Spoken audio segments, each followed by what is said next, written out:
How to get 10,000 followers on Instagram as a real estate agent. This is one of the most common questions I get because a lot of people understand that I've used social media, in particular Instagram, in order to generate a ton of free leads over the course of my 2.5 years in real estate. I made over $100,000 just from people direct messaging me on my Instagram in my very first year as a real estate agent, and I've continued to get exceptional results from it. But a lot of people want to get 10,000 followers so that they can get the swipe up feature and they can build that social proof and the credibility in order to be seen as an influential agent in their market. So in today's video, I'm going to give you the top 8 tips that you can do today in order to start working your way towards hitting those first 10,000 followers on your Instagram.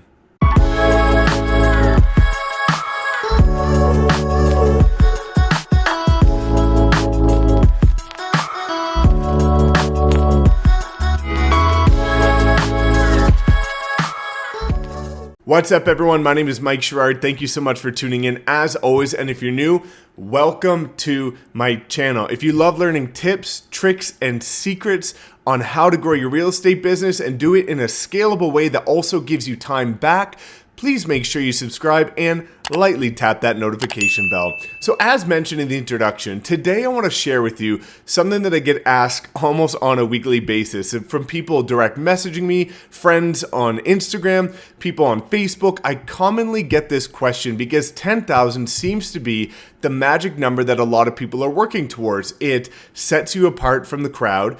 It also allows you to have the swipe up feature so that when you're using Instagram stories for listings or new YouTube videos or anything else that you're doing, it allows you to swipe up, and that gives you an additional marketing strategy to incorporate into your real estate business. So today I'm going to give you the top 8 tips that I use in order to reach the first 10,000 followers on my Instagram organically. Now, what I'm going to do for the first 2 is I'm actually going to dive into a screen recording, and I'm going to show you a couple things on my Instagram personally, just to give you some things that you can see, and then I'm going to talk to you about the remaining strategies. So without further ado, let's head on into it. Okay, so now we're going to take a look at my Instagram, and sorry if I know you guys are here, my screen is over here, so I apologize if you see me looking this way, but we're going to look at my Instagram to talk about the first 2 items. Now, the first item is optimizing your bio. This is something that is heavily underestimated when people are looking at, increasing the followers and the content on their Instagram. So we're going to look at mine for an example, and then I'll give you a couple tips on what you can do, and then we'll start going through the rest of the list. So as you can see here on my Instagram, there's a couple things to take note here. One is the layout and the use of emojis. You don't see a huge paragraph written here. You see it nicely organized in a list using emojis in order to break it up. This makes it more visually pleasing, and this is going to help draw attention to who you are, because what you want people to do is when people come across your Instagram, you want them to instantly see one of your photos, click on your profile, look and know exactly what you do without having to think about it whatsoever. So you can look here and you can see instantly, first line, award-winning YYC, which is the airport code for my city. So Calgary is where I live. A lot of people refer to Calgary as YYC because of our airplane code, and it seems to be what a lot of businesses are named over, YYC. So you can see here, instantly, people know that I'm award-winning Calgary realtor. Now, this is an interesting one. We're going to start going down the list here, and mine's going to be slightly different than yours just because of the fact that I'm, doing multiple businesses as well as focusing on general entrepreneurship, other things like that. But as a real estate agent, you can see here, you can see my brokerage. So I'm with Redline Real Estate, which you need to include. And then you can see that I've got a YouTube channel. So people might want to check out my additional content. So if you are putting out good content, you should be mentioning that you do have a YouTube channel. Additionally, a lot of the public think people on YouTube, even if you've got 5 subscribers, that you're a big deal. People are, kind of impressed by the fact that you're on YouTube, you're providing value, you're a content creator, and there's a lot of credibility that goes with that. So mentioning that you've got a YouTube channel on there simply like that with a little, video icon actually does quite well for boosting your credibility. Now, this is an interesting one here. You can see Arete Syndicate. I am Arete. This is the coaching group I'm in, and this is something that I want you guys to take note of. Just by adding this into my bio, the other weekend I gained 100 followers in 2 days. And it was the only change. I didn't post anything. I did not do anything with my Instagram. It was just by adding this. Now, the RTA Syndicate is the coaching program I'm in with Andy Frisella and Ed Milet, two of the biggest and most, inspirational entrepreneurs in the world. And it's a very tight-knit community when you look at the others in that group. And what I mean by that is that because it's so connected, it's like a community or a tribe. And people want to engage with others that are also in that program. You can see I use the hashtag associated with that as well. Now, what and how does this apply to you?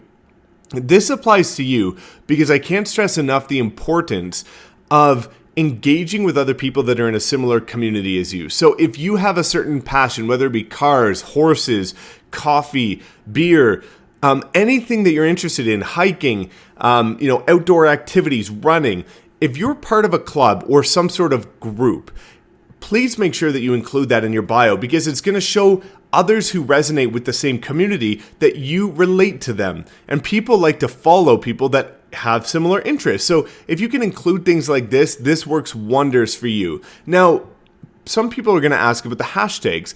The hashtags work quite well because then when people are searching that hashtag, your profile will actually come up. And it also just breaks it up nicely. It has, a bit of a new text color because the other text is black. This is blue, so it breaks it up. It looks visually pleasing, but it's also effective. So that's one of the things that you should take into account, as well as over here, you can see I'm using a Linktree link. Now, what does that do? When you click on a Linktree link, that shows multiple links instead of just one, because we know that when we have a business profile, the only thing that you can have is one single link. But when you use something like Linktree, which I'll link below, it allows you to have multiple links just using that single link. So that's an effective way for me to show any of my free courses, anything new that I'm doing, any new YouTube video, any party that I'm hosting for my brokerage, anything like that. So this is a fantastic way to clean up your bio, and you want people to know exactly what you do right away. Now, the next thing I want to talk to you about is choosing the right hashtags. And this is exceptionally important because it's going to help make sure that you get found. So what I want to do is I'm going to scroll down to one of my real estate specific posts, and I'm going to show you exactly the hashtags that I used and what you might want to take into account when using yours. So this is one that I did not too long ago when I sold this $2.5 million luxury property, 8,000 square feet. And what I'm going to do is I'm going to come down to the hashtags.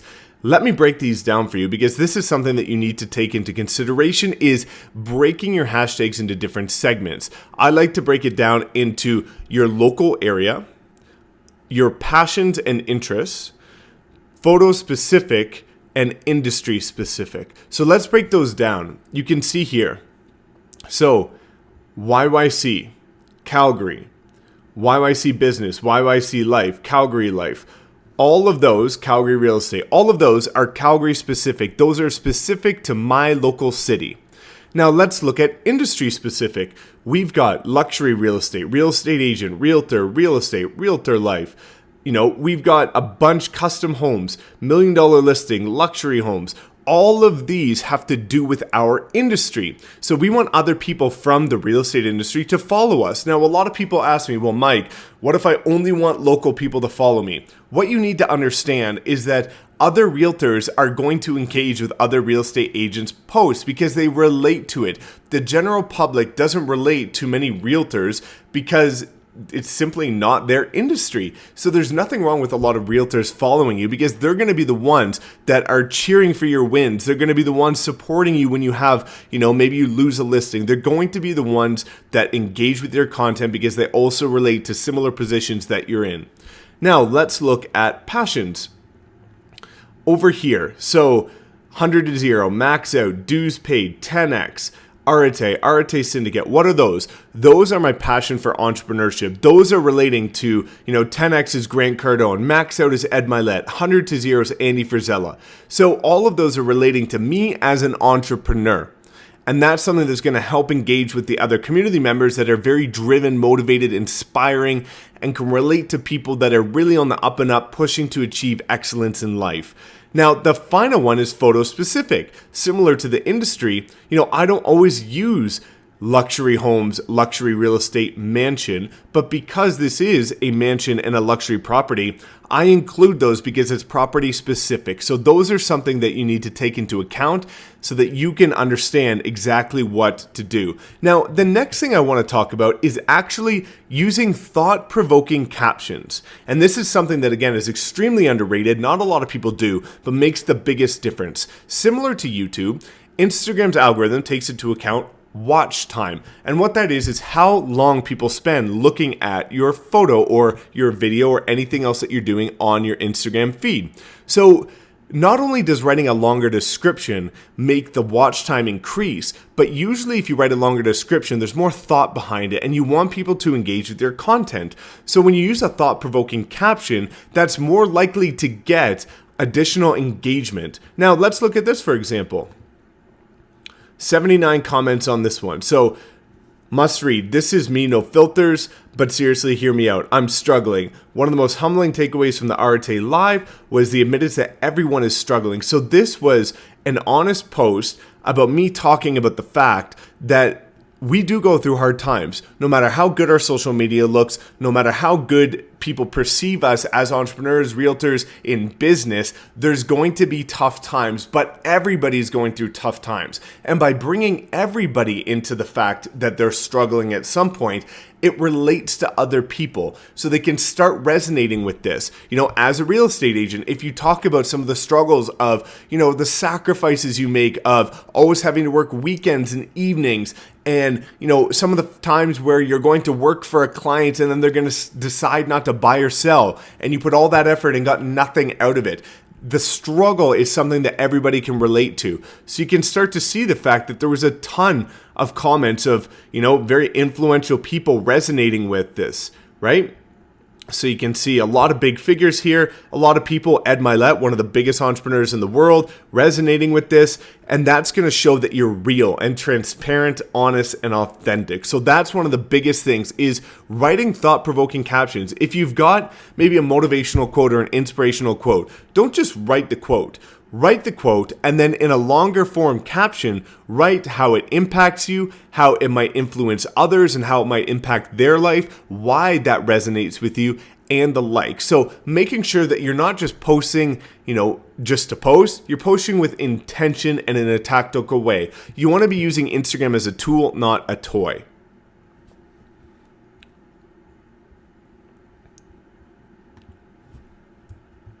All right, so now let's talk about the remainder of the things that you can do in order to get 10,000 followers as a real estate agent. The first one, and this is one of the biggest ones for my free lead generation and how a lot of people engage with me, see my work ethic, things like that, and is going to be one of the primary sources that you're going to generate free leads on Instagram, is using Instagram stories. This is one of the most underutilized things for real estate agents specifically. A lot of the big entrepreneurs really dive deep into Instagram stories, but a lot of realtors underutilize it. Now, what is so important about Instagram stories? The important aspect is that it gives people a behind the scenes insight look to you. It's a raw, uncut view of your business and your personality. In the feed, we can edit the photos, we can touch them up, we can do all kinds of things to make it look perfect, but you can't do that with Instagram stories. So it's one of the best ways that people can build the like, know, and trust factor with you. And this is going to create loyalty. And that's going to eventually create people that want to work specifically with you. They're not considering any other agents.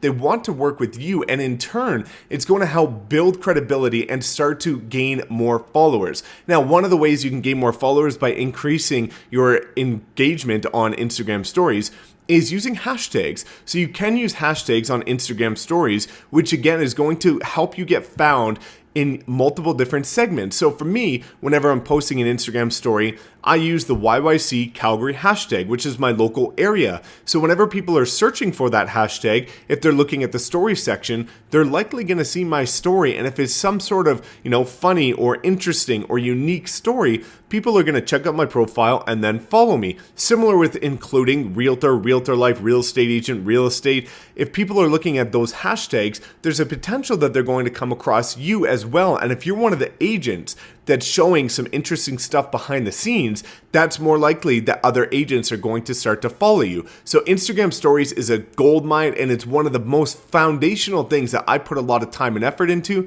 because it really helps build your loyalty amongst your following, as well as your personal brand, your credibility, your social proof, and ultimately your following. Now, the next thing that you need to do, and I kind of alluded to this earlier, is actively engaging with people in your community. There's no shame in the bulk of your following being other real estate agents, because they're going to be the ones that engage with your content. So something that I love to do is look at those hashtags. I look at realtor life, real estate agent, luxury realtor, luxury real estate, things like that. And I start to scroll through and engage with some of the top posts on those hashtags and write a thought-provoking post, something with actual value on it. Gary Vee talks about this a lot with his $1.80 method, where you write your 2 cents on posts. So when you're going through engaging with other real estate agents, other local people in your city, or just engaging with hashtags that relate to your business in general, make sure that you're doing it with actual interest. You're not just doing it blindly, copy and pasting something that can actually get you shadow banned, but doing it in a way that actually adds value to the post, creates conversation on that post, and you want to do it in a way that drives people to your page. So you want to do it in a way that you write something to the point where people are actually interested in the fact that you wrote that comment, and then they're likely going to check out your page and follow you. So actively engaging with other people in your community or your local area is one of the best ways, again, to create a loyal and engaged following of people in the demographics that you're interested in. Now, the next one is collaboration. Collaboration is one of the most foundational things that helped me grow my following. When I got featured on a certain podcast, GSD Mode with Joshua Smith, I gained 1,000 followers in the real estate industry over 2 days. And that was incredible, but it was by engaging with influential people within my space. Similarly, engaging with the local influencers in my market. I do that all the time because now I'm sort of in that sphere now that I've been able to use Instagram quite effectively. And now a lot of people are engaging with me just based on leveraging other people's audiences. So if you have an opportunity to collaborate with a local business owner, a local influencer, or anybody else that people recognize that does have a big audience, make sure you go do that, because you're able to leverage their audience. And typically, if I'm collaborating with some influencer in my city, usually people perceive, because it's honest and true, that I have a connection with that person. So if somebody likes that influencer and I'm collaborating with them, in turn, their audience is likely going to start taking interest in what I'm doing. So collaboration is another big thing. Now, second last is incorporating video. Now, video ranks higher than every other type of post on Instagram. It increases the watch time, evidently, because you don't just look at a photo for a couple seconds. You look at video usually for the majority or a large portion of the duration. So by including video, it's another great way to get higher on the search criteria for whatever hashtags you're using. And again, it increases the watch time, which means that Instagram's algorithm is going to show that video to a larger audience than if you just posted a photo and wrote what the video is about. So I can't stress video enough. It's been a huge one. As you're going to see going forward after I launch this video, I am going deep and heavy into video. That's going to be the bulk of my posts. Watch me, follow me at Mike Sherrard, or actually Mike_Sherrard, and you're going to see what I'm doing with video. It's going to be a huge component to my business, and I'm going deep into that going forward. So make sure you start incorporating video. Now, the last thing that you need to do is be consistent and focus on quality. Consistency is king, because if you post once every 2 weeks, there's not much of a reason for people to follow you. They're going to see one photo and wonder, what are you doing? What's coming up next? Why should they follow you if you're only posting once in a blue moon? Quality is a huge thing, and this is the test that you should be using on yourself that I always like to use, because it's real. Now, when you're making these posts, I want you to take a step back, look at your own post, and say, if you saw that post, would you actually follow this person? And what you're going to realize the majority of the time is that you wouldn't follow your own account. So if that's the case, why would anybody else follow your account? So whenever you're making posts, make sure that you do that quality control test and see, would you follow that person? And when you get to the point where you're consistently posting content that you would honestly follow, that's when you're going to start to see a huge spike in your followers on Instagram. So if you have any more questions, guys, those are my top 8 things that I did in order to start gaining followers and reaching that 10K level. It's been a huge impact on my business, and it's really helped me get featured on other things, collaborate with other people, and generate a ton of business. Instagram is one of the best ways to build your personal brand, especially as a realtor, and become top of mind as well as a recognized industry leader. So if you have any other questions, please make sure you comment below. Also, make sure you like this video, subscribe, and we will see you next time.